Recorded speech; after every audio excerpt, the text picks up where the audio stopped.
Bonjour, bienvenue à toutes et à tous. L'IA, ça bouge très très vite et aujourd'hui on se penche sur une tendance assez nouvelle, les modèles d'OpenAI comme GPT-120b.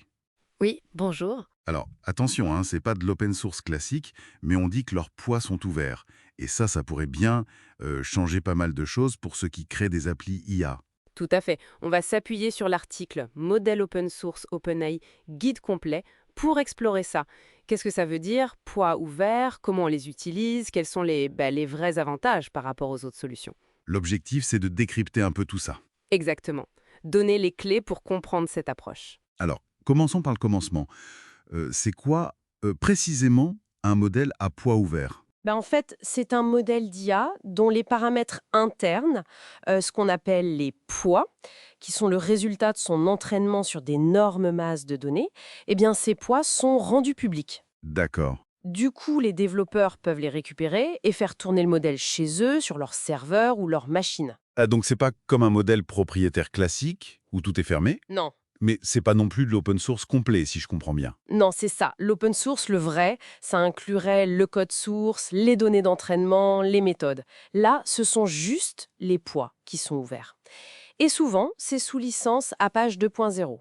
Apache 2.0. Et ça, c'est important, parce que cette licence, elle est très, très permissive. Elle permet d'utiliser, de modifier, même de vendre des produits basés dessus, sans les contraintes copyleft qui obligent à repartager. Donc une grande liberté pour les créateurs. Voilà, une liberté assez considérable. C'est intéressant ça. Et concrètement, alors, comment on s'en sert? Toujours via une API, comme d'habitude? Alors, l'API, ça reste une option, oui, comme pour les modèles propriétaires. Mais la grosse nouveauté avec ces modèles à poids ouvert, comme le GPT-OS 20b par exemple, c'est justement de pouvoir les installer en local. Ah oui. Oui, on peut faire tourner un modèle assez puissant sur son propre matériel. Ah d'accord. Ça change pas mal la donne.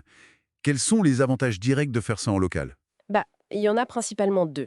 D'abord, la confidentialité. Les données que vous traitez, elles restent chez vous, en interne. C'est crucial pour certains domaines, la santé, la finance. Oui, logique. Et ensuite, la maîtrise des coûts. Une fois le modèle installé, on n'est plus soumis aux tarifs de l'API à chaque requête. Ça peut faire une grosse différence sur le volume. Je vois. Et pour les applications, qu'est-ce que ça permet de faire de plus? L'article mentionnait plusieurs exemples. Oui, il y a la liste classique, hein, agents conversationnels, génération de contenu, code, analyse de données.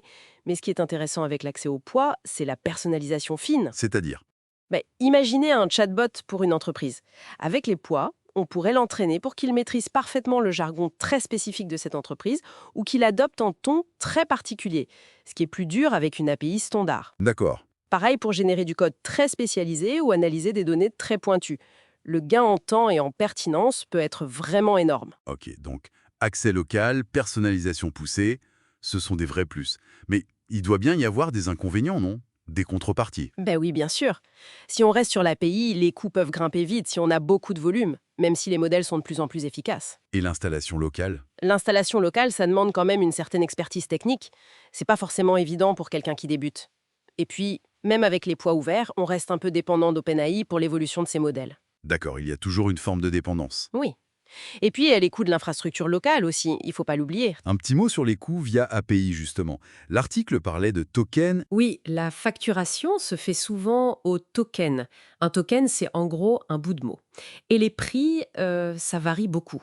Un modèle puissant comme GPT-4o coûte plus cher que sa version mini, par exemple. Pour les images avec DALL-E 3, c'est un prix par image. Pour l'audio avec Whisper, c'est à la minute. Donc il faut bien regarder les détails. Exactement, et bien faire la différence avec les abonnements grand public, comme ChatGPT+, ça n'a rien à voir. Alors, au final, qui sont les principaux bénéficiaires de ces modèles à poids ouvert? Pour qui c'est le plus intéressant? Clairement, ce sont les développeurs, les chercheurs et puis les entreprises, y compris les startups, qui veulent intégrer de l'IA avancée dans leurs produits ou leurs processus. Et plus spécifiquement. Ceux qui ont vraiment besoin d'un contrôle très fin, ceux qui manipulent des données sensibles qui ne peuvent pas sortir via une API externe, ou ceux qui veulent vraiment pousser la personnalisation très très loin. Pour eux, l'approche poids ouvert, c'est idéal. D'accord.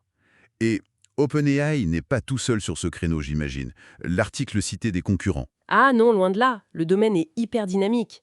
Il y a Mistral AI en France, qui est très connu pour l'efficacité de ses modèles. Oui.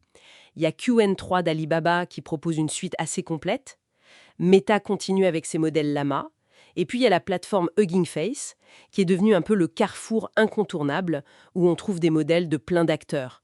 Google avec Gemma, Microsoft avec Phi 3. Donc le choix est vaste. Oui, le choix est vaste et ça dépendra vraiment des besoins techniques, du budget, de la licence aussi. Très bien. Alors, si on devait résumer les points clés de notre discussion. Je dirais que les modèles à poids ouvert d'OpenAI, c'est une sorte de voie médiane intéressante. Ça offre plus de flexibilité et de contrôle que les modèles propriétaires, mais sans être de l'open source complet. Oui. L'installation locale, c'est un atout majeur pour la confidentialité, la personnalisation. Mais voilà, il faut quand même évaluer la complexité technique, les coûts potentiels si on utilise les API, et surtout ne pas oublier de regarder les nombreuses alternatives qui existent. C'est noté. Et pour finir, peut-être une petite question pour ouvrir la réflexion. Est-ce que cette facilité croissante à adapter et déployer localement des IA puissantes va accélérer une innovation plus décentralisée, plus spécifique? Ou est-ce que ça risque plutôt de créer une plus grande fragmentation avec plein d'implémentations maison différentes? Bonne question. C'est une dynamique qui va être passionnante à suivre dans les mois et les années qui viennent, c'est sûr. Absolument. Voilà qui termine notre exploration pour aujourd'hui. Pour celles et ceux qui veulent creuser ces sujets, suivre l'actualité de l'IA ou découvrir un annuaire avec des milliers d'outils, n'hésitez pas à faire un tour sur aisurploria.com. Exactement. Merci de nous avoir écoutés. Merci.